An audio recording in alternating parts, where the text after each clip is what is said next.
October is done. Thank God. Nothing particularly bad on the music side of things, but it is the month where uni kicks in real hard. A lot of assignments due, particularly over the last few weeks, and it's left me wrecked, and not particularly enthused about making videos just yet. With that said, I'm going to record a video right now. And also I've got a more interesting one on the way soon, so stay tuned. The weirdest theme of October was the rise of drum and bass. Maybe I was just choosing to listen to more projects in that lane, but it just felt like a bunch of artists I already liked in the scene happened to release projects over the past month, and I'm definitely not complaining. Outside of that, like I said, I didn't have a ton of time for new music, and this video is probably a lot shorter as a result, but there's still a few projects here that could find their way onto my year-end lists.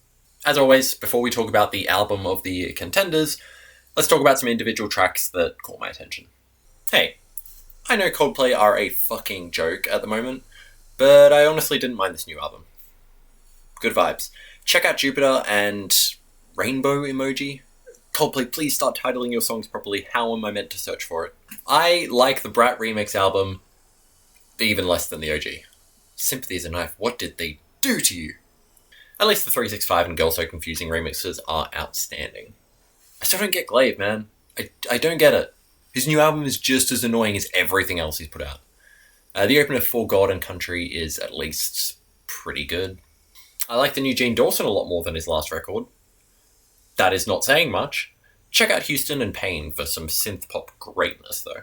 Yeet is cooking again, it's just, fried rice compared to 2093's Korean barbecue.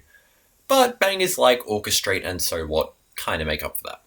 And while I never really latched on to the big rollout for the new Halsey record, I can't deny that it's a pretty decent project, with Ego and Arsonist being really standout moments.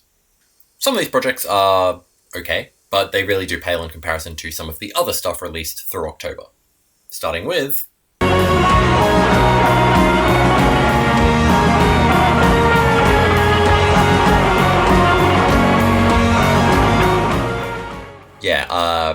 no comment on this one. I think the title, or lack thereof, speaks for itself. Listen to the new Godspeed You Black Emperor album, and then, if possible, donate. All the revolutionaries, all the jihadis too. Oh man, I'm so Greeping right now. The new sound is Greeptacular, baby. The former Black MIDI frontman Geordie Greep is in the big time now. I've seen one Instagram reel with one of his songs. That means he's famous, right? Honestly, I might like the new sound more than anything Black MIDI related. And that's saying a lot. Black MIDI were a chaotic mess, and I absolutely adored them. The difference between Black MIDI and Geordie Greep is that Black MIDI were rock fused with jazz, whereas Geordie Greep is jazz fused with rock. It's a fusion either way. It's a wild, super fun ride either way. But fortunately, they are definitely distinct entities that maybe indicate Greep wanted to take his sound this way the whole time. The new sound is undoubtedly going to end up on a lot of year-end lists, and I can't blame anyone who puts it on them, since it's definitely going to end up on mine. It's a wonderfully exciting project that doesn't lose your attention for even a second of its 62-minute runtime, and it's a hell of a kick to the system. Oh, well, wanna treat me like that. Sick of that, sick of that.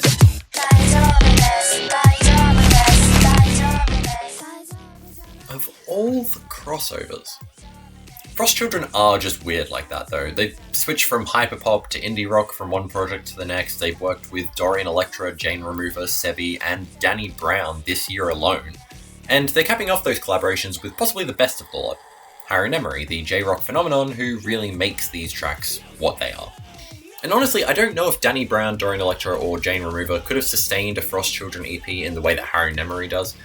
Those collaborations were awesome and everything, don't get me wrong, but were also just those artists being placed in the middle of Frost Children's production. Harry Nemery really takes hold of this EP just as much as Lulu and Angel, and their sounds mesh together perfectly. Don't miss out on this EP. I'm still waiting for the next full-length Harry Nemery project like the rest of you, but if this is any sign of what's to come, strap in.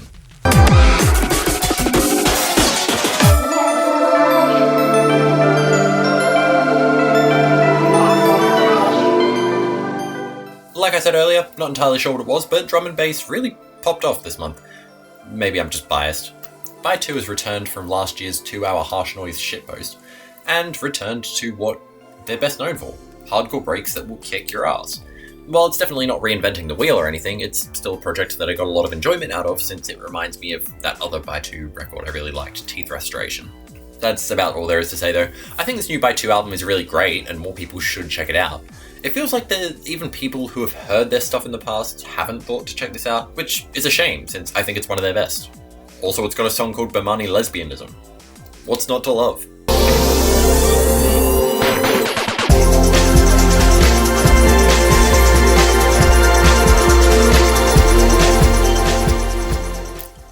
Finally.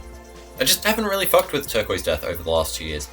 That's just a me problem. There's enough people on Album of the Year talking about how great every project is, but I just never really got it. Say Bueno didn't hit for me, none of his EPs and side projects really did it either. But Kaleidoscope hits, and suddenly I'm right back in the hype train. Plus, I love kaleidoscopes especially, unlike the Spanish language, which I am mostly neutral towards. The thing that does make Turquoise Death stand out in this wave of drum and bass artists is just how atmospheric it is. It's just a heavenly project that is still creative and wild enough to keep my attention, and I think he's finally found that balance of ambience and chaos, without making one more prominent than the other. I still think the super long tracks just aren't really working, but overall this is a stunning project that I spent a lot of time with this month.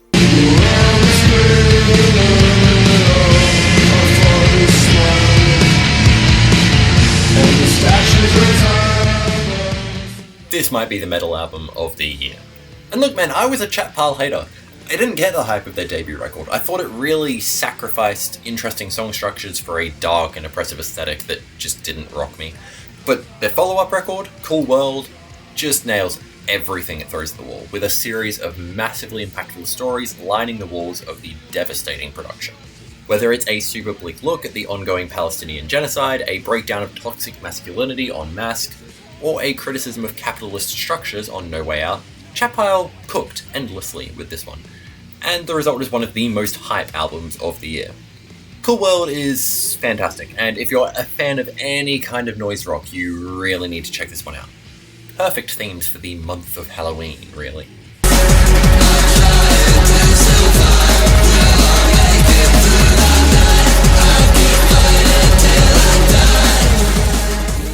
MG Ultra is an aptly named project for what I believe is the best thing Machine Girl have ever released. Matt Stevenson's been at it for over a decade at this point under the Machine Girl name, and while they're constantly creative and exciting, not everything lands, but MG Ultra is immaculate. A breathtaking and thrilling digital hardcore project that does not let up for the entire runtime. The thing that makes this one stand out amongst other Machine Girl projects is its diversity, utilising elements of post-rock, hardcore, drum and bass, and synthpunk for what is a genuinely wild time. And while those elements crashing against each other might be off-putting in another setting, it makes sense for Machine Girl, a band that thrives on chaos. It's a return to form for their studio albums after 2020's disappointing U-Void synthesizer, and hopefully it's a way for new fans to discover and enjoy them for the first time. There goes oh something something Caroline. La la la la la la la. Life imitates art, imitates life, imitates art, imitates... Laura Marling's last project, Song for Our Daughter, was based entirely hypothetically, I believe. Oh, what if I had a kid? Wouldn't that be crazy? Well, it's 4 years later and 1 child later, and she's finding out it's about as crazy as she predicted. Patterns in Repeat is a project that focuses on the cycle of motherhood and the connections between family, as Marling promises delicately to her child that she'll savour every single second of their time together. Patterns in Repeat is a beautiful project, the sparse instrumentation, a great follow-up to her last LP. She's a very talented songwriter with gorgeous stories to tell, each song and album being a so-called timestamp for that point in her life. The perspectives and inspirations she draws from are what makes the songwriting as a whole stick. The webs of family are connected by the individuals within it, and it's the feelings of every member of the family that makes those connections so powerful.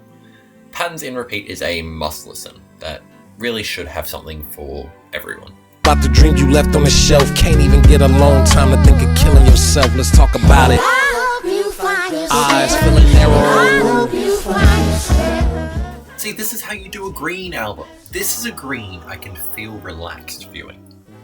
CHROMAKOPIA puts me in my element.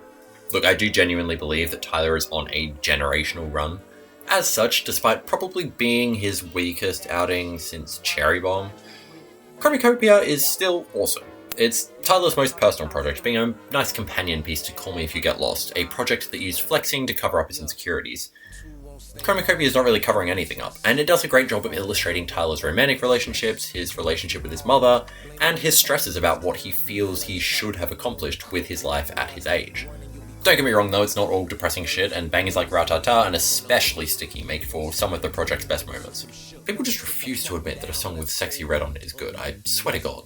I'm interested to see where it goes from here. With the general themes of the project, plus the production generally being pretty much a combination of his previous records, there's a real sense of finality here. I hope Tyler isn't done being the creator, because his creations still have a lot of bite to them, and he's still one of the most fun and exciting rappers around. Your stage presence don't even be in a conversation. Go home. You ain't gotta hide from the truth. Tell your family why you such a recluse. Hell yeah, man, another month of 2024 down, and I am so excited to have more time to work on what's coming out soon. Unlike last year, I'm going to be doing both an albums and songs list, a top 50 albums list that's a little more rapid fire and low effort, and then another top 20 songs like last year that has that hour-long runtime. And hopefully the videos are out before August of next year this time. Sorry.